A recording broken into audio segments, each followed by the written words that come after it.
Anjali Dhanorkar madam खास आपल्या आजच्या वक्त्या म्हणून आणि रीना बसय्या मॅडमच्या नसरीकर साहेबांच्या स्नेही म्हणून त्या आज आवर्जून उपस्थित आहेत. विनंतीला मान देऊन मी धानोरकर मॅडमला विनंती करतो की तुमच्या सुसंवादाची आम्हाला एक आशा आणि आस आहे. थँक्यू.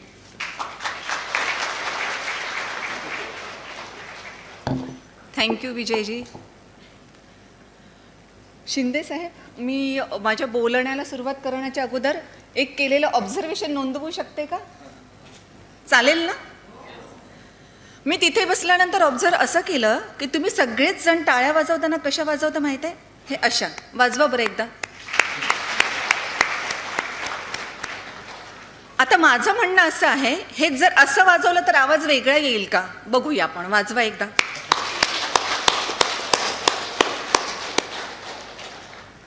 अर्थातच विजयजी म्हणाले त्या पद्धतीने या सगळ्या टाळ्या तुमच्या सगळ्यांसाठी आहे, कारण तुम्ही सगळ्याजणी खूप सुंदर दिसताय आणि तुम्ही सुद्धा चांगले दिसताय. व्यासपीठावर उपस्थित आदरणीय तेलंग सर, माझे सहकारी रीना मॅम, नरसीकर साहेब, बेल्लाळे साहेब, ज्यांनी मला इथे आमंत्रित करण्यासाठी माझा भरपूर पाठपुरावा केला, ते संतोष शिंदे साहेब, प्रकाश जाधव साहेब, कदम साहेब, व्यासपीठावर उपस्थित बाकी सर्व मान्यवर, या सगळ्यांना माझा नमस्कार. हा कार्यक्रम खूप चांगल्या पद्धतीने यशस्वी व्हावा यासाठी प्रयत्न करणाऱ्याही सर्व प्रत्यक्ष अप्रत्यक्षपणे जे प्रयत्न करतात त्यांनाही माझा नमस्कार. आणि ज्या विद्यार्थ्यांचा आत्ता सत्कार होणार आहे त्यांचंही खूप मनापासून स्वागत. त्यांचा सत्कार पाहण्यासाठी त्यांचे पालक आलेले आहेत आणि आपण सगळेजण इथे उपस्थित आहात. सो आपल्या सगळ्यांना माझा अगदी मनापासून नमस्कार. गुणवंतांचा सत्कार तर आपण करणार आहोतच, आणि माझ्या शब्दांमध्ये मी असं काही आपल्या सगळ्यांना सांगू इच्छिते की जे मुलांना सुद्धा त्यांच्या भविष्य काळासाठी उपयोगाचं पडेल आणि आपल्या सगळ्यांना सुद्धा खूप उपयोगाचं ठरेल. एकदा असं झालं, कर्मधर्म संयोगानं ज्या घरट्यामध्ये सगळे कावळ्याचे अंडे होते त्याच घरट्यामध्ये एक गरुडाचं अंडसुद्धा होतं आणि यथावकाश ते सगळे अंडे उबवले गेले होते. त्यातून पिल्लं बाहेर पडले. अर्थातच कावळ्याच्या अंड्यांमधून सगळे कावळे बाहेर आले. गरुडाच्या अंड्यामधून गरुडाचं पिल्लू बाहेर आलं. हे गरुडाचं पिल्लूसुद्धा ह्या कावळ्यांच्या पिल्लांसोबतच मोठं होत होतं. पण समहाऊ कधीतरी त्याला मनात वाटायचं की मी यांच्यापेक्षा थोडासा वेगळा दिसतोय का? पण पुन्हा तो सगळ्यांकडे बघायचा आणि त्याच्याही लक्षात यायचं नाही आपण सुद्धा यांच्यासारखंच तर वागतोय. म्हणजे अगदी आपल्या चोचीनं आपण कुठेतरी मातीत एखादा किडा सापडतो का, एखादं आणखी काही सापडतं का आपल्याला खाण्यासाठी, आपण तेच शोधतोय. कधीतरी तो आकाशामध्ये उंचावरून जाणारा गरुड पाहायचा आणि एकदम आपल्या त्या कावळ्याचं म्हणजे भावंडांना म्हणायचा की आपण सुद्धा असं उंचावरून कधी जाऊ शकतो का? आणि लगेच बाकीचे सगळे कावळ्याची पिल्लं सांगायचे तो कोण आहे माहिती आहे का? तो अगदी पक्ष्यांचा राजा गरुड आहे. आपण अगदी एवढूशी झेप घेतो तेव्हा त्याची झेप कितीतरी उंच गेलेली असते. ज्या वादळाला आपण घाबरतो आणि पटकन कुठला तरी आसरा घेण्याचा प्रयत्न करतो, हा गरुड असा पक्षी आहे जो वादळाच्याही वर जातो आणि वादळाचा उपयोग किंवा ढगांचा उपयोग तो स्वतःच्या पंखांना रेस्ट देण्यासाठी करतो. पुन्हा कधीतरी त्याला असं वाटायचं की ह्या बाकीच्या कावळ्यांना त्या कृमी शोधण्यासाठी, कीटक मातीतले शोधण्यासाठी सुद्धा बऱ्यापैकी नजर लावावी लागते, पण आपली नजर मात्र तुलनेमध्ये खूप तीक्ष्ण आहे. पुन्हा त्याला कधीतरी वाटायचं की त्या पक्षामध्ये आणि आपल्यामध्ये काहीतरी साम्य असेल का, मलाही तसं कधी उडता येईल का? आणि पुन्हा हे सगळे कावळे सांगायचे की अजिबात तसं होणार नाहीये, कारण तू एक साधा कावळा आहेस हे विसरू नको. गरुड अगदी 70-75 वर्ष जगतो. आपलं उणपुरं आयुष्य 15 ते 20 वर्षांचं असतं. आपल्याला हे कीटक कृमीच खावे लागतात. गरुडाची नजर खूप तीक्ष्ण असते. अगदी 5 किलोमीटर दूरवर त्यानं भक्ष्य जर बघितलेलं असेल तर तो त्या भक्ष्यावरची नजर ढळू देत नाही. बरोबर ते भक्ष्य टिपतो आणि मगच तो विश्रांती घेतो. आपण मात्र कावळे आहेत, एवढी उंच झेप घेणं आपल्याला शक्य नाही. त्याच्यामुळे बाकीचा विचार न करता हे आपले किडे शोधण्याचं काम कर. या गरुडाच्या पिल्लाला मोठं होताना सुद्धा त्या पक्षाला पाहिल्यानंतर बरेचदा उर्मी दाटून यायची की मी प्रयत्न तरी करू का उडण्यासारखा. पण ह्या कावळ्यांनी तेच सगळं सांगितलेलं होतं. त्याच्यामुळे तो मोठा जरी झाला तरी सुद्धा नेहमीच तो कावळ्यासारखाच राहिला. एक 15 ते 20 वर्षामध्ये त्याचे सगळे कावळे भावंड जे होते ते एकानंतर एक मरून गेले, पण हा मात्र अजूनही जिवंत होता. त्याला वाटायचं की ह्या माझ्या सगळ्या भावंडांना मरतानाच्या काही वर्षांपूर्वी कृमी शोधताना, कीटक शोधताना खूप अवघड जायचं, त्यांची नजर अधू झालेली होती, पण अजूनही माझी नजर खूप चांगली आहे, मी खरंच तो पक्षी नसेल का? पण तसं सगळा विचार करतानाही त्यानं कधीच उंच झेप घेतलीच नाही आणि तो तसा स्वतःला कावळा समजत राहिला. कधीतरी त्याच्या मनात येत राहिलं की मी कदाचित गरुड असेन का, मी गरुड असलो असतो, एवढी उंच भरारी मारली असती तर खरंच किती छान झालं असतं. पण त्यानं कधीच उंच भरारी मारली नाही. तुम्ही कधी ऑब्झर्व केलंय? आपल्या अवतीभोवती सुद्धा असे बरेच जण असतात आणि मी त्यांना दोष देत नाही, कारण कावळ्यांची झेप तितकीच होती. कावळ्यांना स्वतःला सुद्धा माहीत नव्हता हा गरुड आहे, त्यांची विचार क्षमताच तितकी होती, म्हणून उगच हा अगदी उंचावर उडायला जाईल आणि कुठेतरी खाली कोसळला तर प्रॉब्लेम होईल, म्हणून कदाचित ते त्याचा फायदा बघत असावेत. आपल्याही अवतीभोवती बरेचदा तसे लोक असतात, ते कदाचित मुद्दाम आपल्याला मागे खेचणार नाहीत, पण त्यांना वाटत असतं त्यांच्या विचारांचा आवाका कदाचित तेवढा असतो आणि म्हणून आपण जर काही वेगळी वाट निवडायचा प्रयत्न केला तर त्यांना असं वाटतं नाही तुला ते जमणार नाही आणि ते मागे खेचायला लागतात. तू कावळा आहेस, कावळा आहेस हे आपल्याला वारंवार जाणवून द्यायला लागतात. त्या खऱ्या गरुडाच्या पिल्लानं कधीच उंच झेप घेतली नाही. आपण ॲटलिस्ट प्रयत्न करायला काय हरकत आहे, कारण आपल्याला सपोर्ट तर डेफिनेटली आहे.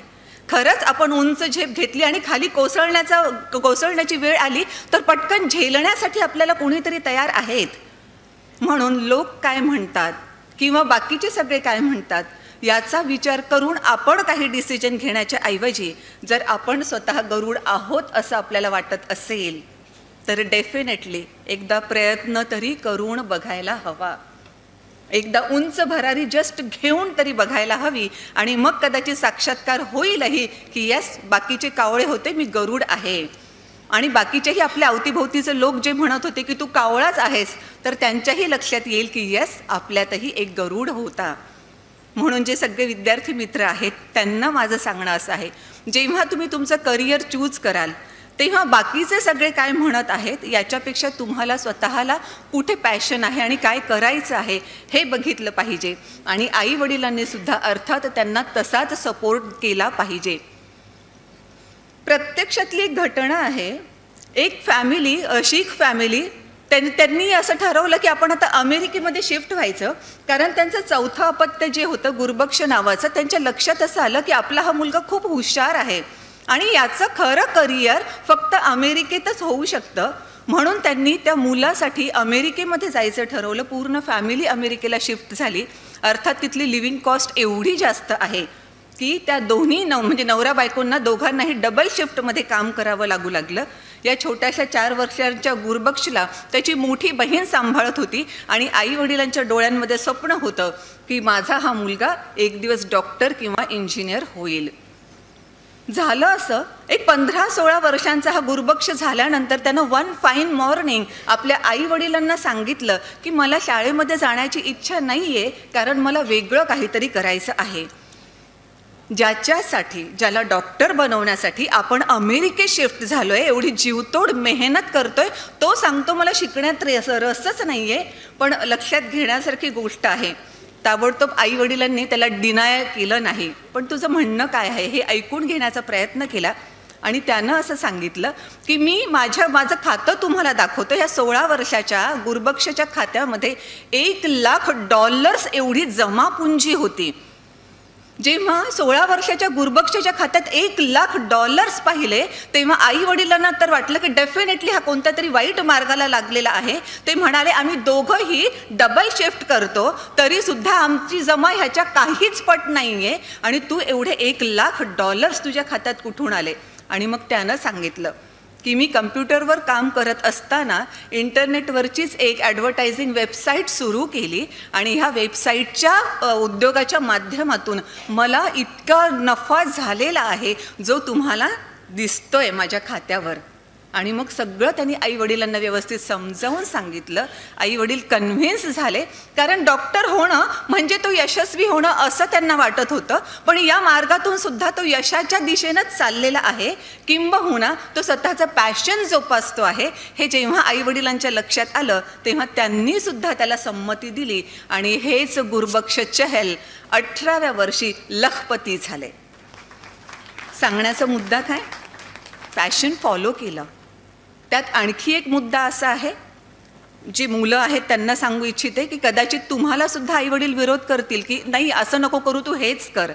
आपलं कम्युनिकेशन स्किल तेवढं व्यवस्थित असलं पाहिजे की आपण आईवडिलांना व्यवस्थितरित्या माझं ध्येय धोरण ते का आहे, किंवा मला ते का करायचं आहे, किंवा हे का करायचं नाही, हे जर व्यवस्थित आपण सांगू शकलो तर मला पूर्ण खात्री आहे, तुम्हा सर्व पालकांच्या वतीनं मी या मुलांना खात्री देऊ इच्छिते की आपण जर व्यवस्थित कन्व्हिन्स झालो तर आपल्या मनासारखं त्यांनी करिअर नाही केलं, त्यांचं पॅशन जोपासून त्यांच्या आवडत्या क्षेत्रात त्यांनी करिअर केलं जसं त्या गुरबख्श चहलनं केलं, तर आपल्याला ॲब्सोल्युटली काहीही प्रॉब्लेम असणार नाही. याच अनुषंगानं अजून एक उदाहरण देऊ इच्छिते. मुंबई विद्यापीठाचा टॉपर, ज्याला विचारण्यात आलं की पुढे तुला काय करायचंय, बाकीचे 4 टॉपर सांगतायत की आम्हाला हे करायचंय, ते करायचंय, ते करायचंय, आणि हा 5वा टॉपर असं सांगतोय, मुंबई विद्यापीठाचा टॉपर. आणि तो सांगतोय मला संगीत खूप आवडतं, मी संगीतामध्ये काम करणार आहे. सगळेजण शॉक झाले. मुंबई विद्यापीठाचा टॉपर, अरे संगीत ही हॉबी असू शकते पण ते अशा पद्धतीचं उपजीविकेचं साधन नाही असू शकत, त्याच्यामुळे नको. सगळ्यांनी त्याला मागे खेचण्याचा प्रयत्न केला, पण यांची स्वतःची विचाराची क्लॅरिटी एवढी व्यवस्थित होती की या मुंबई विद्यापीठाच्या टॉपरनं संगीतातच करिअर केलं. तुम्हाला नाव जाणून घ्यायचं असेल तर त्यांचं नाव breathless Anant Mahadevan. Yes, Anant Mahadevan, one and the only.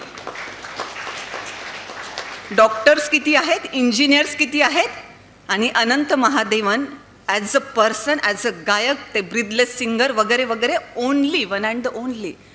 So असं करायचं असेल तर डेफिनेटली आईवडिलांनी सुद्धा त्यांना तेवढा सपोर्ट केला पाहिजे, या मताची मी स्वतः आहे. हे सगळं करत असताना ना बरेचदा लोकांचं प्रेशर आपल्यावर असतं, कारण आता म्हणजे आपलं प्रेस्टिज सगळं त्या मुलांच्या हाती गेलेलं असतं, आपलं रेप्युटेशन मुलांच्या हाती गेलेलं असतं. मुलं काय ठरतात याच्यावर कुठेतरी समाजामध्ये माझं स्थान ठरतं आहे असं आपल्या डोक्यात आलेलं असतं. म्हणून जर आपण त्यांना काही इन्सिस्ट करत असू, नाही तुम्ही हे करण्याच्या ऐवजी हेच केलं पाहिजे, तर आणखी एक बाब मी तुम्हाला अवश्य सांगू इच्छिते. डॉक्टर डॅनियल आमेन यांची एक थिअरी आहे, 18-40-60 अशी.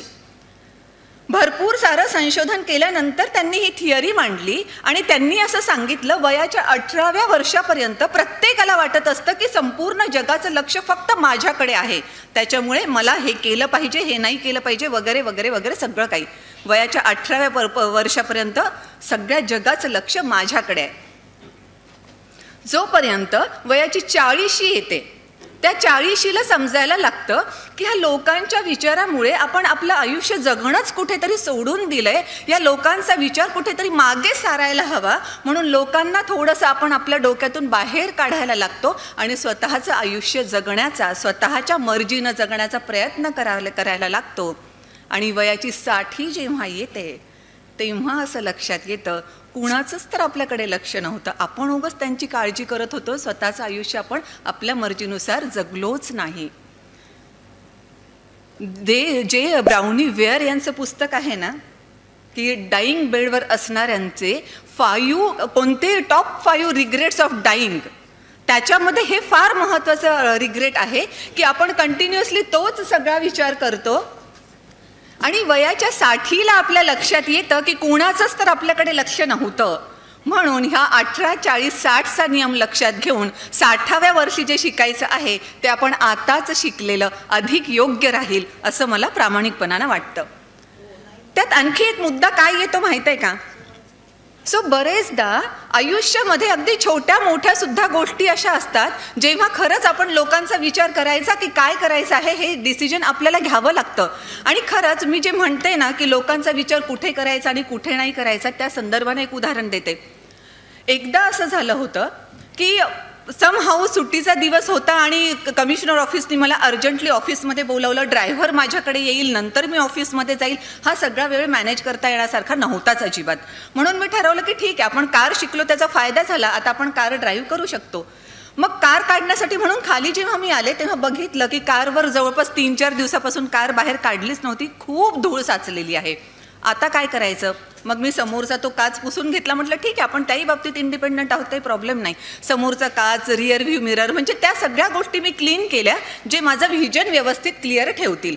आणि मी जस्ट आता ड्रायव्हिंग सीटवर बसणार तर वरून हसबंड खिडकीतून बघत होते आणि त्यांनी लगेच म्हटलं, अगं ते बाकीची सगळी गाडी केवढी धुळीने भरलेली, बाकीची सगळी गाडी पुस ना. मी म्हटलं पण नको, माझं व्हिजन क्लिअर झालं, तेवढं मी पुसलं, मला तेवढं सफिशियंट आहे. म्हणजे तू अशी गाडी घेऊन कमिशनर ऑफिसमध्ये जातील, तिथे आता एवढ्या सगळ्या गाड्या पुन्हा लागलेल्या असतील आणि सगळे जाता, अशी गाडी घेऊन जाताना लोक काय म्हणतील?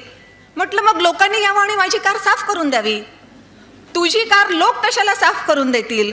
म्हटलं मग लोकांचं हे बरं आहे, म्हणजे मदत करायला येणार नाही, नावं ठेवायला मात्र ते पुढे येणार, तर त्या लोकांची काळजी मी कशाला करायची आहे?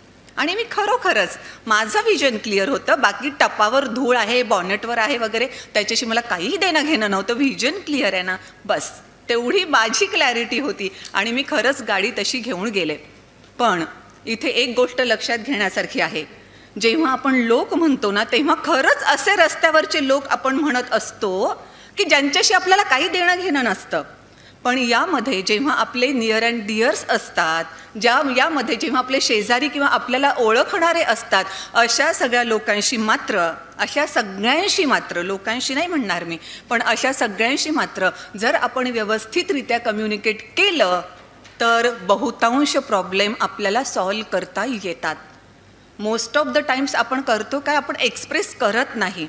आणि मग उगाचच पर्टिक्युलरली महिला वर्ग म्हणजे खूप सहन करत राहतो. सहनशीलता आपली तिथे कुठेतरी आपला अवगुण ठरतो की आपण सतत सहन करत राहतो, बोलून दाखवत नाही, कुणाला काही आपल्या भावना सांगत नाही आणि कुठेतरी स्वतःला त्रास होत असतो तरी सुद्धा सहन करणं आपण काही सोडत नाही. की जर इच्छा असेल आणि जर कम्युनिकेशन आपण व्यवस्थितरित्या ठेवलं तर प्रत्येक गोष्टीवर सोल्युशन निघू शकतं. पण मी जे म्हणते, आपण महिला ना सगळं सहन करतो, असं कसं म्हणू? त्यांना राग आला तर कसं? मग आपण असं म्हणू नये ना, घरच्या सुनेनं तर ते केलंच पाहिजे. आणि आपल्या वर्किंग वुमनला तर सुपर वुमन व्हायची एवढी घाई झालेली असते की खरंच माझे त्या नवरात्रामध्ये किंवा त्या 8 मार्चला जेवढे हात दाखवतात तेवढे सगळेच्या सगळे हात माझे आहेत आणि मी सगळ्या हाताने काम करते, हे आपल्याला दाखवायचं असतं.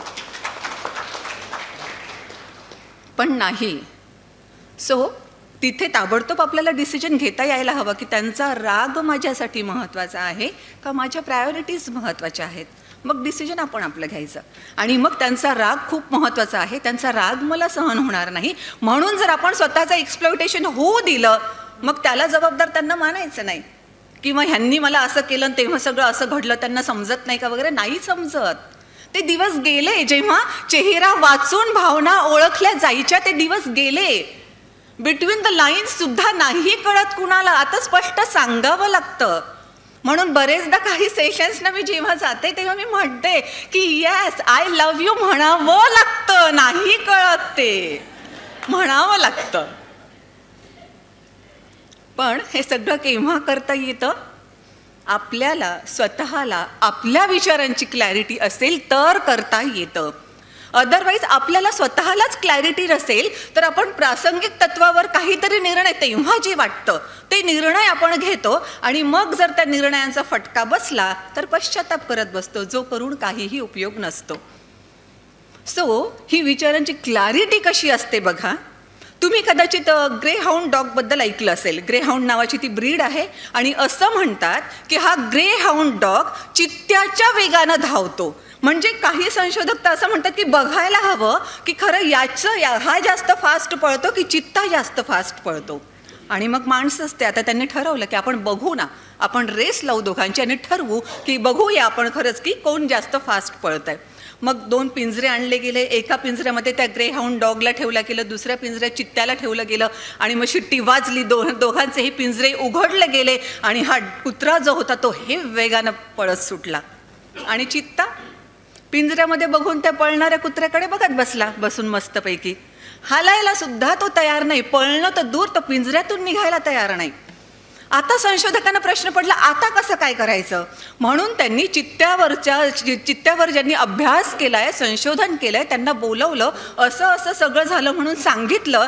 तेव्हा त्या चित्त्यावरच्या अभ्यासकाने सांगितलं, चित्त्याला तुमच्या स्पर्धेशी काही देणं घेणं नाही. जेव्हा त्याला गरज असते पळण्याची तेव्हा तो पळणार आहे, तो तुम्ही सांगितलं म्हणून पळणार नाही. आपण काय करतो?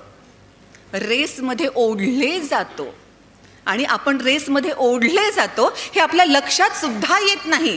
जस्ट तुम्ही कल्पना करा की रीना मॅडमच्या केबिनमध्ये 3-4 जणी गेले आहेत आणि रीना मॅडमनी एकीला सांगितलं, तू साडी खूप छान नेसलीस हं. बाकीच्या तिघी लगेच स्वतःच्या साडीकडे बघायला लागतील, माझी साडी चांगली नेसली नाही गेली का, काही हे झालं का, काही ते झालं का. अरे तुम्हाला साडी नेसण्याच्या स्पर्धेमध्ये नाही घेतलं, तुम्ही का स्वतःला उडवून घेताय? आणि दुर्दैवानं आपण क्षणोक्षणी अशाच कोणत्या तरी स्पर्धेमध्ये स्वतःला ओढवून घेतो आणि मग आपल्याला दुःखी होण्याचे कारणं सापडतात. रीना मॅडमने तिच्याच साडीची कौतुक, म्हणजे तिच्याच साडी नेसण्याची तारीफ केली, माझ्याने केली, माझं काहीतरी चुकतंय. आपल्याला पुढचे 2 दिवस दुःखी होण्यासाठी छान कारण मिळालेलं असतं. सो आवश्यकता नाही. जसा तो चित्ता ठरवतो की तुम्ही आखलेल्या स्पर्धेमध्ये धावायचं का नाही हे मी ठरवणार आहे. सो विचारांची क्लॅरिटी आपल्यामध्ये असेल तर अशा पद्धतीनं कोणीही कितीही आपल्याला स्पर्धेमध्ये खेचलं, आपण त्यात जाणार नाही. आपण त्या अतिशय मरतुकड्या माणसासारखं अगदी मस्त अभिमानानं म्हणू. त्या मरतुकड्या माणसानं काय सांगितलं सगळ्यांच्या समोर, मला कुस्तीमध्ये कोणीच हरवू शकत नाही. सगळे खो खो खो हसायला लागले. तुला हवेची फुंकर आली किंवा आम्ही असं फुंकलं की उडून जाशील आणि तू म्हणतो तुला कुस्तीमध्ये कोणीच हरवू शकत नाही, असं कसं म्हणू शकतोस? आणि त्यानं सांगितलं, कारण मी कुस्तीच्या स्पर्धेत कधी भागच घेणार नाही. कोणत्या स्पर्धेत भाग घ्यायचा, कोणत्या स्पर्धेत घ्यायचा नाही, ह्या सगळ्या विचारांची क्लॅरिटी जर आपल्याला असेल तर आपण फार व्यवस्थितरित्या सगळंच काही निभवू शकतो. आता आपल्याला माहीत आहे की देशातले टॉप 10 श्रीमंत, जगातले टॉप 10 श्रीमंत यांची यादी निघत राहते. तुम्हाला कधी वाटतं की रतन टाटांनी ह्या यादीत माझं नाव आहे की नाही चेक केलं असेल म्हणून? कारण त्यांना या स्पर्धेमध्ये उतरण्यात इंटरेस्टच नव्हता, त्यांना सामाजिक योगदान देण्यामध्ये इंटरेस्ट होता. सो त्यांनी ते सगळं काम केलं. म्हणून बाकीचे आपल्याला स्पर्धेत ओढतील तर त्यात जायचं की नाही जायचं हे आपण ठरवलं पाहिजे. पण दुर्दैवानं आपण अशाच पद्धतीनं कंपॅरिझन करत राहतो. म्हणजे म्हणतात ना की आपली कार आपल्याला जुनी तेव्हा वाटायला लागते जेव्हा शेजारचा नवी कार खरेदी करतो, लगेच आपल्याला आपली जुनी वाटते. बेसिकली एक व्यक्ती म्हणून सुद्धा आणि पालक कॅटेगरीतले खूप जण आहेत म्हणून एक पालक म्हणून सुद्धा हे कंपॅरिझन कशा पद्धतीनं आपल्यामध्ये इम्बाईब होतं आणि पालक म्हणून आपणही त्याला जबाबदार कसे ठरतो हे पण मी तुम्हाला लक्षात आणून देऊ इच्छिते, जेणेकरून आपण ॲटलिस्ट पुढे तरी अशा घटना होणं टाळू शकू. माझा मोठा मुलगा साधारणतः 4-4.25 वर्षांचा होता आणि अचानक तो मला विचारायला लागला, त्याच्या पप्पांना विचारायला लागला की काळा रंग चांगला नसतो का, मी काळा आहे का, वगैरे वगैरे. त्याचं सुरू झालं. म्हटलं आपण तर घरामध्ये रंगाबद्दल कोणीच बोलत नाही, ह्याच्या डोक्यात हे कुठून गेलंय?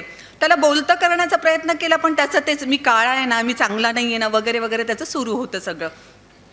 आणि मग घरात कोणीच रंगाबद्दल बोलत नाही तरी सुद्धा ह्या 4 वर्षाच्या मुलाच्या डोक्यात रंगाचं कसं गेलं, मी काळा आहे हे कसं गेलं, हे जेव्हा मी खूप ऑब्झर्व करायला सुरुवात केली तेव्हा लक्षात असं आलं.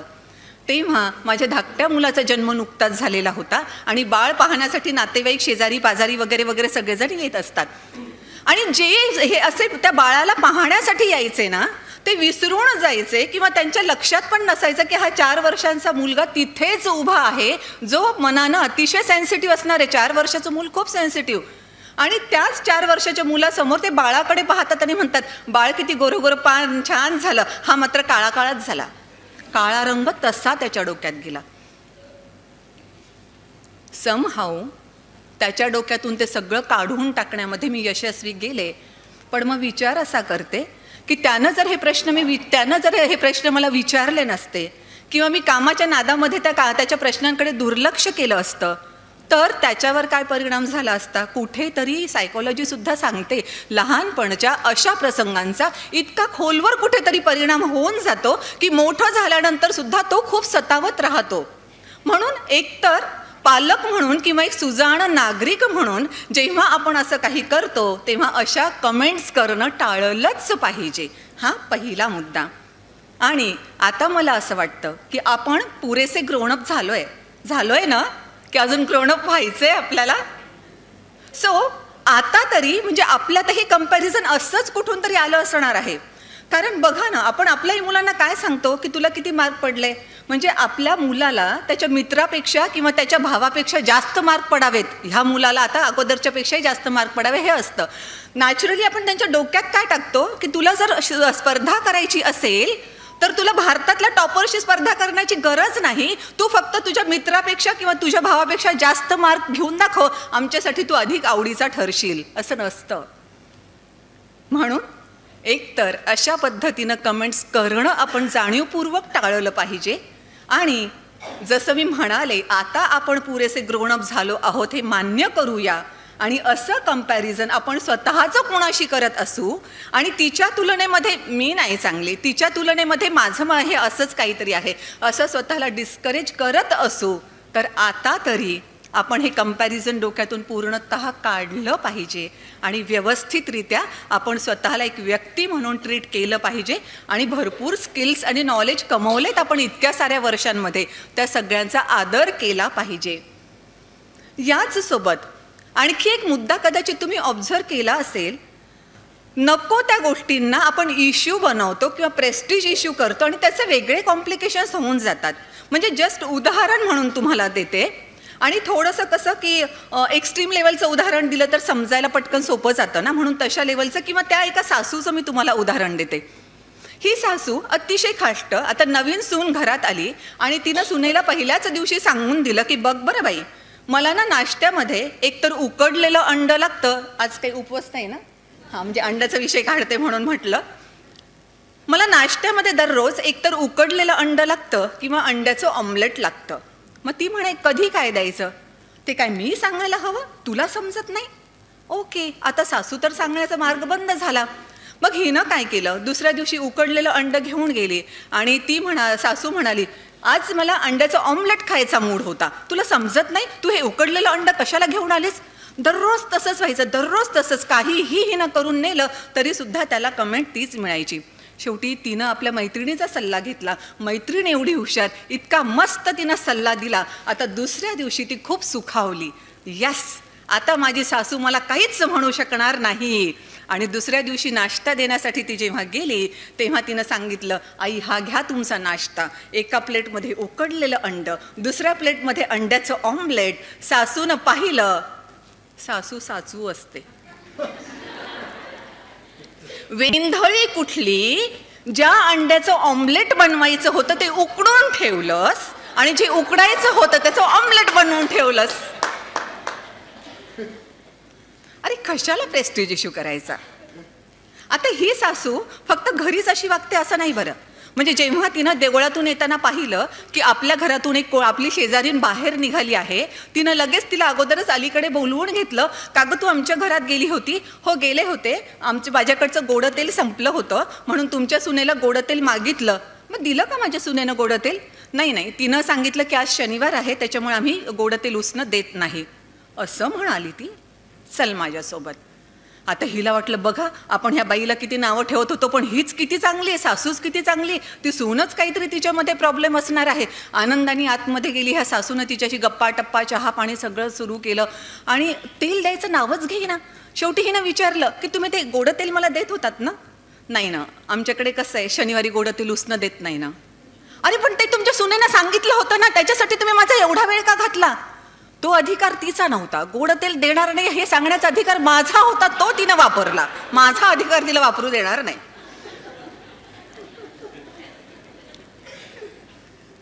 कशाला प्रेस्टिज इश्यू करायचे बरं. कोणत्या बाबतीत करायचे हे तरी तर समजलं पाहिजे ना. जेव्हा त्या गाढवाचा आणि वाघाचा जोरदार वाद सुरू होता, गाढव म्हणत होतं गवत निळं असतं, वाघ म्हणत होता गवत कधीच निळं नसतं. आणि इतका वाद सुरू झाला, शेवटी माकडानं त्याला सल्ला दिला की तुम्ही असे कितीही भांडलात तरी त्याचं सोल्युशन निघणार नाही, बेटर वे तुम्ही आपल्या राजाकडे जा आणि त्याच्याकडून खातर जमा करून घ्या.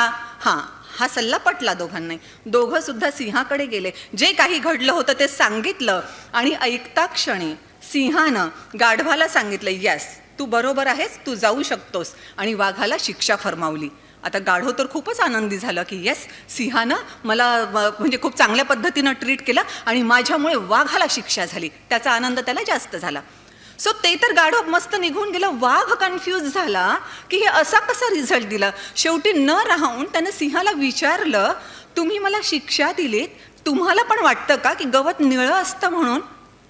सिंहाने सांगितलं, गवत निळं असतं की नाही हा माझ्यासाठी मुद्दा नव्हता. तुला मी शिक्षा दिली, तू डोकं कुणाशी लावत होतास? त्याच्यासाठी अशा कोणत्या गोष्टींशी डोकं नाही लावायचं याची तरी क्लॅरिटी आपल्याला असलीच पाहिजे. अशी क्लॅरिटी जेव्हा असेल तेव्हा अर्थातच आपल्याला प्रत्येकाशी कशा रीतीनं वागायचं आहे, पोलाइटली बट फर्मली सगळ्या आपल्या हव्या त्या गोष्टी कशा सांगायच्या आहेत हे पण लक्षात येतं. आणि स्वतःला एक्सप्रेस करणं सुद्धा आपण खूप चांगल्या रीतीनं शिकू शकतो. आणि ते एक्सप्रेस करणं त्याचा फायदा किती होतो आणि जर एक्सप्रेस केलं नाही तर काय होऊ शकतं याच्या संदर्भामध्ये हा एक प्रसंग मी तुम्हाला सांगेन आणि मग आपली रजा घेईन. आयुष्याच्या संध्याकाळी हे जोडपं मस्त बगीच्यामध्ये बसलेलं होतं. लग्नाला जवळपास 50 वर्ष उलटून गेलेले होते, पण त्यांच्या गप्पा इतक्या छान रंगल्या होत्या. अगदी लग्नाच्या गप्पा सुरू झाल्या होत्या की लग्नात असं झालं होतं, आपल्या तसं झालं होतं, सगळ्या चर्चा चालू होत्या. आणि हिनं लगेच सांगितलं, तुम्हाला एक गोष्ट सांगायची राहूनच गेली म्हणे, पण आता सांगते, आपण दोघं पण खूप छान मूडमध्ये आहोत. सांग म्हणे काय झालं. म्हणे तुम्हाला सगळ्यांना शिऱ्याचं खरडण माहीत असेल, मुलांना कदाचित माहीत नसेल, कारण आता आपले भांडे असे झाले की त्याला खरडण निघत नाही. अदरवाईज पहिल्या कढयांना शिऱ्याचं ते खरडण निघायचं आणि ते टेस्टी लागतं. म्हणजे मी आणि माझ्या भावंडांमध्ये सुद्धा आम्ही कॅलेंडरवर लिहून ठेवायचो की यावेळेस तू खाल्लंय, पुढच्या वेळेस मी खाणार आहे, त्याच्यानंतर त्याचा नंबर लागणार आहे, कारण ते अगदी थोडंसं असतं, ते सगळ्यांना वाटून घेता पण येत नाही. सो हिनं सांगितलं की शिऱ्याचं खरडण मला लहानपणापासून खूप आवडतं. आपलं लग्न जेव्हा झालं तेव्हा पहिल्याच दिवशी सासूबाईंनी मला शिरा बनवायला सांगितला आणि जेव्हा मी शिरा तुमच्या प्लेटमध्ये वाढत होते तेव्हा ते खरडण मला खूप खुणावत होतं. पटकन माझ्यासाठी बाजूला काढावं असं मला खूप वाटत होतं. पण कुठेतरी मनात विचार आला की जर हे शिऱ्याचं खरडण मला इतकं आवडतं तर कदाचित माझ्या नवऱ्यालाही खूप आवडत असेल. म्हणून मी ते खरडण आवर्जून तुमच्या प्लेटमध्ये टाकलं आणि तुम्ही इतक्या आनंदानं ते सगळं खरडणसुद्धा खाल्लं की त्यानंतर प्रत्येक वेळेस मी लग्न झाल्यापासून एकदाही शिऱ्याचं खरडण खाल्लं नाही, कारण प्रत्येक वेळेस ते खरडण मी तुम्हाला देत आलेली आहे. गृहस्थ एकदम शांत. तो म्हणे, मी सांगू का? म्हणे हां. म्हणे मला शिऱ्याचं खरडण कधीच आवडत नाही, पण तू पहिल्या दिवशी जे दिलंस ते इतक्या प्रेमानं दिलंस. मी खात असताना तू इतक्या प्रेमळ नजरेनं माझ्याकडे बघत होतीस की तुला दुखवावं असं मला वाटलंच नाही. तू प्रत्येक वेळेस खरडण द्यायची आणि तुझ्या फक्त त्या प्रेमळ डोळ्यांमुळे मी ते खरडण खायचो. मला कधीच ते आवडलेलं नाही. वेळीच एक्सप्रेस केलं असतं 50 वर्ष दोघांनाही त्रास झाला नसता. वाजवून घ्या, टाळ्या वाजवून घ्या, ॲक्युप्रेशरचे पॉइंट्स वाढतात. म्हणून स्वतःला विचारांची क्लॅरिटी असेल तर डेफिनेटली आपल्याला एक्सप्रेस करणं सुद्धा खूप सोपं जातं. आणि असं एक्सप्रेस करत असताना आपलं लाईफ खरंच इतकं सुंदर होतं की नंतर कोणत्याही रिग्रेटचा आपल्याला विचार सुद्धा करण्याची गरज वाटत नाही. सो आपल्या सगळ्यांनाच आपल्या आयुष्यामध्ये अशा रीतीनं मस्तपैकी एक्सप्रेशन पॉवर मिळावी अशी मी अपेक्षा आणि सदिच्छा व्यक्त करते आणि इथेच थांबते. Thank you so much.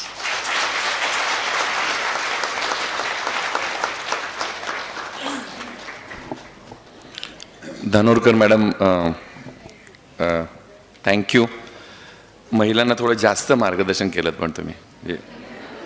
पुढच्या वेळी आम्हा पुरुष कर्मचाऱ्यांना पण थोडंसं वाढवून, म्हणजे घरी जाऊन आज सगळे पुरुष आपल्या पत्नीला आय लव्ह यू म्हणतील